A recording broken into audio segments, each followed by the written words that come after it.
Para pejabat kita tahu diri, belajar dari peristiwa yang terjadi. Ya, kita nggak pernah menghalalkan, membolehkan penjarahan. Apa yang terjadi di rumah Sahroni, di rumah Uya Kuya, di rumah Nafa Urbah, di rumah Sri Mulyani, di semua pejabat-pejabat yang ucapannya ngawur, yang tingkah lakunya konyol, itu akhirnya terjadi menjadi akumulatif kemarahan rakyat yang akhirnya dijarah. Ya, kita tidak pernah menghalalkan penjarahan. Yang dilakukan itu haram, tidak boleh, itu sesuatu yang melanggar aturan syariat. Tetapi wajib kita identifikasi, kenapa sih rakyat marah, kenapa sih rakyat ngamuk, kenapa mereka ngamuk, kenapa mereka marah. Jawabnya karena pejabatnya tidak punya empati. Rakyat susah, joget-joget. Udah gitu rakyat demo, dibilang tolol. Nggak taunya ijazahnya kelihatan 6 semua nilainya. Nggak taunya dianya yang tolol. Udah tolol, ngatain orang tolol. Tolol. Artinya udahlah, jaga sikap Anda. Ini rakyat lagi susah. Apalagi di bulan-bulan yang orang lagi pada masukin anak, saudara. Jangan pancing kemarahan rakyat. Kalau rakyat sudah marah, maka ini akan jadi bumerang yang sulit untuk diredam, saudara. Termasuk juga udahlah, jangan mengatakan ini ada pengendara asingnya, ini dikendarai, saudara. Terlepas ya atau tidak, tapi faktanya memang ada kesalahan, faktanya ada pembiaran. Makanya kita menghimbau, saudara, bahwasanya Bapak Presiden Prabowo Subianto, yuk mari bersih-bersih, Pak. Anda sudah diingatkan imam besar sejak awal sebelum Anda dilantik tanggal 20 Oktober. Tolong, beliau sudah menyampaikan lewat jalur beberapa yang bisa sampai kepada Presiden. Beliau sudah ingetin, tolong di dalam kabinet yang disusun, susunlah kabinet dengan orang-orang yang memang pantas dan layak. Pakai sistem meritokrasi, yang memang pantas untuk duduk di Menteri Keuangan taruh.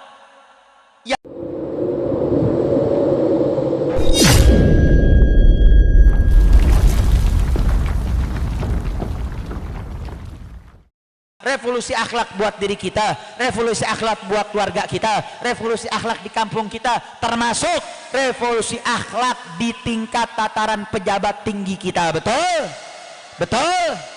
Kenapa, saudara? Ini kemarin ribut-ribut, ini sebenarnya adalah karena sebab pemimpin kita benar-benar nggak jalanin apa yang Nabi perintahkan. Nabi sudah ingatkan dalam salah satu hadisnya, saudara, Nabi mengatakan idza wusidal amru ila ghairi ahliya fantadhiris sa'ah. Kalau kita menyandarkan sebuah perkara penting kepada yang bukan ahlinya, niscaya fantadhiris sa'ah, tunggu tanggal kehancuran kiamatnya, saudara.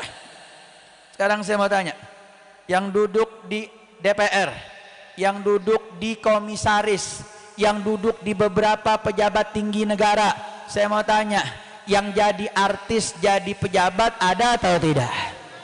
Influencer yang jadi pejabat ada atau tidak? Makanya nggak heran, saudara, BUMN yang punya banyak anak cabang BUMN dengan segala komisarisnya akhirnya bukan diberikan dengan jalur meritokrasi karena kepiawaian di bidangnya, malah jadi bagi jatah. Akhirnya apa yang terjadi? BUMN banyak yang rugi, bahkan sekelas PLN. Saudara, saya mau tanya, emang ada kita beli PLN ngutang?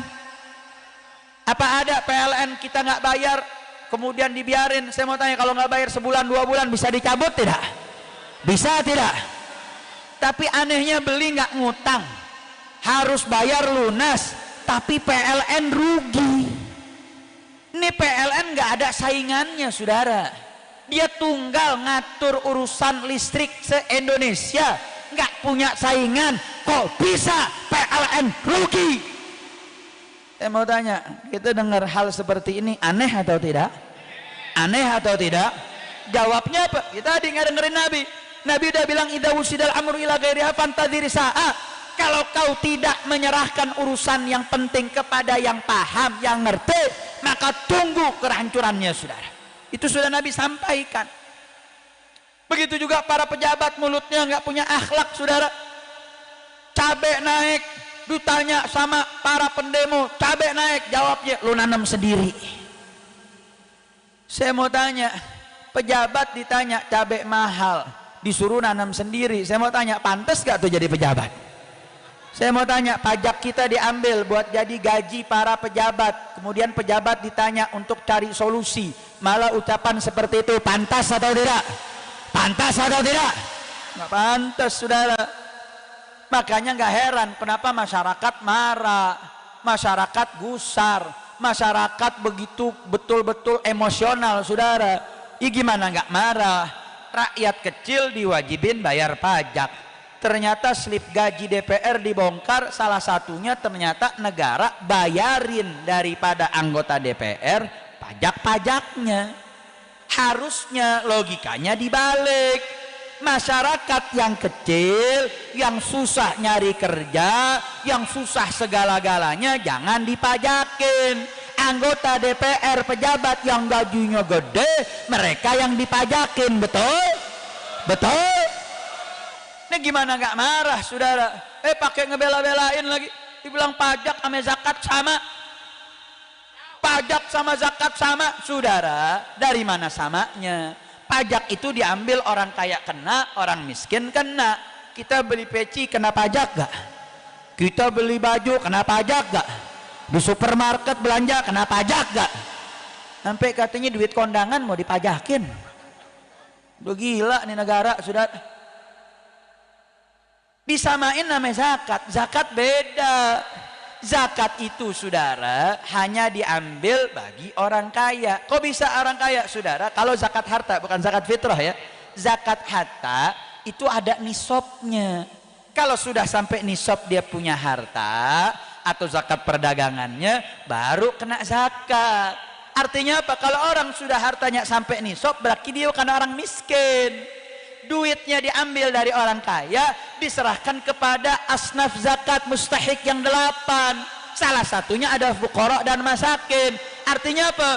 Kalau zakat diambil dari orang kaya, dibagi ke orang miskin. Sedangkan pajak diambil dari rakyat miskin, dibayarin buat pejabat. Tadi saya mau tanya, pajak sama zakat sama apa beda? Sama apa beda?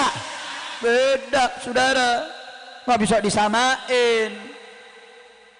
Artinya apa? Udahlah, para pejabat kita tahu diri, belajar dari peristiwa yang terjadi. Ya, kita nggak pernah menghalalkan, membolehkan penjarahan.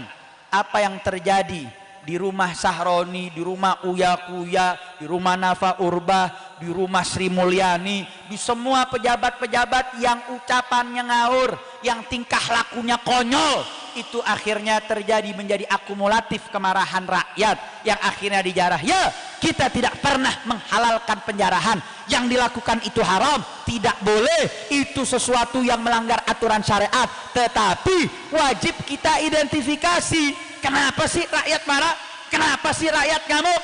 Kenapa mereka ngamuk? Kenapa mereka marah? Jawabnya, karena pejabatnya tidak punya empati. Rakyat susah, joget-joget. Udah gitu rakyat demo, dibilang tolol. Nggak taunya ijazahnya kelihatan 6 semua nilainya. Nggak taunya dianya yang tolol. Udah tolol, ngatain orang tolol. Tolol. Artinya udahlah, jaga sikap Anda. Ini rakyat lagi susah, apalagi di bulan-bulan yang orang lagi pada masukin anak, saudara. Jangan pancing kemarahan rakyat. Kalau rakyat sudah marah, maka ini akan jadi bumerang yang sulit untuk diredam, saudara. Termasuk juga udahlah, jangan mengatakan ini ada pengendara asingnya, ini dikendarai, saudara. Terlepas iya atau tidak, tapi faktanya memang ada kesalahan, faktanya ada pembiaran. Makanya kita menghimbau, saudara, bahwasanya Bapak Presiden Prabowo Subianto, yuk mari bersih-bersih, Pak. Anda sudah diingatkan imam besar sejak awal sebelum Anda dilantik tanggal 20 Oktober. Tolong, beliau sudah menyampaikan lewat jalur beberapa yang bisa sampai kepada Presiden. Beliau sudah ingetin, tolong di dalam kabinet yang disusun, susunlah kabinet dengan orang-orang yang memang pantas dan layak. Pakai sistem meritokrasi, yang memang pantas untuk duduk di Menteri Keuangan taruh, yang pantas untuk di Menteri Pendidikan taruh, yang punya background pendidikan, saudara, yang punya di bagian-bagian bagian kesehatan taruh yang pakar kesehatan, saudara. Jangan saudara. Akhirnya apa? Dan beliau juga mengingatkan jangan sampai membawa orang-orang bermasalah yang ada di rezim Jokowi. Bukannya didengerin saran ulama, malah hampir 17 nama yang sudah diingatkan semuanya masuk, saudara. Bahkan orang-orang yang punya kasus penistaan agama, mereka-mereka yang punya rekam jejak yang rusak, susah, hancur, justru masuk duduk di komisaris-komisaris. Nah, akhirnya apa yang terjadi, saudara? Akhirnya presiden sibuk membuat klarifikasi karena orang-orang yang bermasalah. Bagaimana gak bermasalah? Menteri kesehatan diambil dari bankir. Makanya kesehatan kita, rumah sakit, dokter berlomba-lomba. Dia dibuat syarat, dia harus melakukan pemeriksaan dengan alat ini, dia harus punya poin, baru dapat gaji, saudara. Sehingga apa? Kemudian kesehatan melanggar sumpah dokter di dalam menjalankan tugas, saudara. Artinya apa? Kenapa ini bisa terjadi? Karena tadi harusnya menteri kesehatan ya ambil dong dari praktisi kesehatan yang memang sudah paham. Begitu juga pendidikan, menteri pendidikan diambil dari pimpinan Gojek. Makanya pendidikan dijadiin bisnis. Baru ketahuan tuh dia korupsi laptop. Bapak saya adalah orang yang membawa etika anti korupsi. Ibu saya, sehingga saya mustahil korupsi. Korupsi juga loh. Artinya apa? Udahlah, Bapak Presiden, pelajaran aksi 25, 28 yang sudah makan korban Afan Kurniawan, hampir 9 orang wafat, saudara. Ini nyawa sudah meningkat, jumlahnya banyak. Jangan sampai ini terjadi lagi. Maka waktunya saat ini Bapak Presiden bersih-bersih. Bersihkan semua nama-nama yang punya kaitan dengan rezim Jokowi. Bersihkan nama-nama menteri dan jajaranmu yang ada kaitan tentang judol maupun KM50. Saya mau tanya, kalau Presiden bersih-bersih, rakyat suka tidak? Rakyat senang tidak? Saya mau tanya, kalau Bapak Presiden bersih-bersih, copot semua orang-orang yang bermasalah, tangkep itu daripada semua yang bermasalah, saya mau tanya, rakyat senang atau tidak? Kalau tahu-tahu dilakukan perlawanan, rakyat siap bela Presiden? Rakyat siap dukung Presiden? Takbir! Kayaknya Imam tahun lalu ingetin, beliau buat satu gosidah judulnya untuk lawan Fufu Fafa, makzulkan Fufu Fafa. Maka sekarang saudara, kita minta untuk sumber masalah yang kaitan dengan rezim yang tahun lalu itu harus segera dibersihkan, insya Allah. Kalau rezim yang lalu dibersihkan, insya Allah kita yakin Bapak Prabowo Subianto akan memimpin negeri ini dengan aman, dengan nyaman dan tenang, insya. Maka saudara, sebagai penutup saya hanya ingin ingatkan masyarakat, umat, diam saja, sabar saja, ikuti komando ulama. Kapan ulama berikan komando, maka kita ikut. Selama ulama mengatakan sabar, duduk, diam dan tegar, tunggu saudara.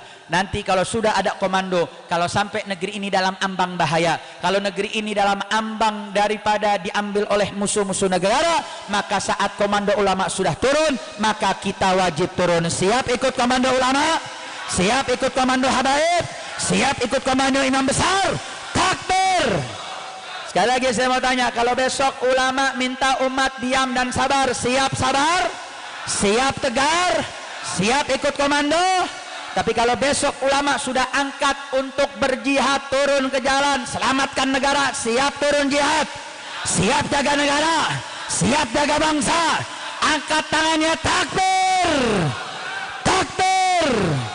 Takbir! Sallu ala nabi. Mudah-mudahan Allah berkahi kita semua. Mudah-mudahan dengan bulan Rabiul Awal Indonesia dijadikan negara yang berkah, para pejabatnya diberikan taufik dan hidayah, dan mudah-mudahan semua yang punya niat jahat, niat busuk, mudah-mudahan Allah berikan taufik hidayah. Andai kata mereka dalam Lauhul Mahfuz nggak dicatat taufik hidayah, mudah-mudahan mereka Allah hancurkan. Mudah-mudahan rakyat dilindungi oleh Allah Subhanahu wa taala. Rakyat Indonesia diberikan kesejahteraan dan ulama kita dijaga oleh Allah Subhanahu wa taala. Diberikan keistiqaman untuk terus bersama rakyat dan umat untuk menjadi pegangan untuk umat. Ala hadhihi niyyah wa kullu niyatin salihah wa ila hadratin Nabi Muhammad sallallahu alaihi wasallam bisirril Fatihah. أعوذ بالله من الشيطان الرجيم بسم الله الرحمن الرحيم الحمد لله رب العالمين الرحمن الرحيم مالك يوم الدين إياك نعبد وإياك نستعين اهدنا الصراط المستقيم صراط الذين أنعمت عليهم غير المغضوب عليهم ولا الضالين آمين آمين ya rabbal alamin. Ini sudah bulan September, insyaallah doakan kepanitiaan 212 sudah akan dibentuk. Insyaallah kita akan mengadakan perayaan daripada reuni 212 di bulan Desember yang akan datang. Mudah-mudahan ini akan menjadi satu gerakan movement untuk menjadi upaya islah untuk negeri ini, dan insya Allah akan ada hal-hal yang mampu menjadikan dasar bagi umat untuk terus bersatu dan semakin kuat insya Allah. Ini yang bisa saya sampaikan, jangan bubar dulu. Para ulama kita, para habaib kita akan terus melanjutkan acara ini. Saya izin mohon pamit terkhusus kepada para habaib, para alim ulama, karena saya masih ada agenda lagi yang harus saya datangi. Mudah-mudahan majlis taklim dan sholawat az-zamzami mudah-mudahan senantiasa diberikan keistiqamahan oleh Allah Subhanahu wa taala, dan mudah-mudahan kita semua senantiasa dalam naungan Allah Subhanahu wa taala. Hakadha minni wal afu minkum. Wassalamualaikum warahmatullahi wabarakatuh.